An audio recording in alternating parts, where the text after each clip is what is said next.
नमस्कार. आपल्या सगळ्यांचे सोशल महाराष्ट्र न्यूज चॅनलमध्ये हार्दिक स्वागत. चला वळूया तर एका नवीन बातमीकडे. आजची बातमी.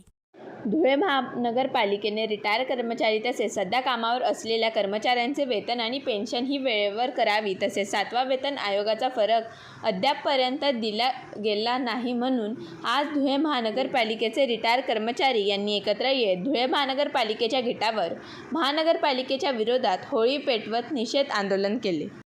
आम्ही आमच्या कर्मचाऱ्यांच्या विरोधात पगार पेन्शन होत नाही आणि आमच्या थकलेल्या रकमा आहेत त्या रकमा मिळत नाही, म्हणून त्याच्याकरता आम्ही जाहीर निषेध आंदोलन केलं. आणि आमच्या ह्या धुळे नगरपालिकेच्या आमच्या प्रकाराचे त्याचं वसुली जी होत नाही त्या वसुलीचा विरोध करणारे काही लोक आहेत धुळे शहरात. त्या लोकांचा आम्ही निषेध करतो की वसुलीचा तुम्ही रोखू नका, बाकी तुम्हाला काय करायचं तुम्ही राजकारण करा, आम्हाला त्याच्याशी घेणं नाही, पण आमची वसुली रोखणार त्याच्यावर आमच्या मुलाबाळांचा प्रश्न आहे, कर्मचाऱ्यांच्या मुलाबाळांचा सगळ्यांचा प्रश्न आहे.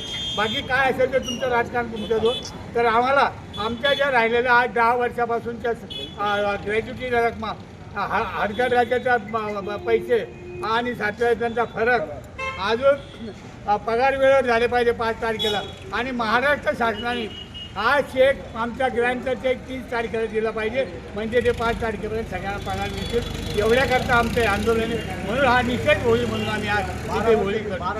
12 वर्षाची पदवी, 24 वर्षाची पदवी, या सगळ्या ज्या राहिलेल्या त्या मागण्यांकरता आमचे आंदोलन आहे. एवढं अजून जय हिंद, जय महाराष्ट्र. कोणत्या संघटनेतर्फे हे धुळे महानगरपालिका कर्मचारी सर्व संघटना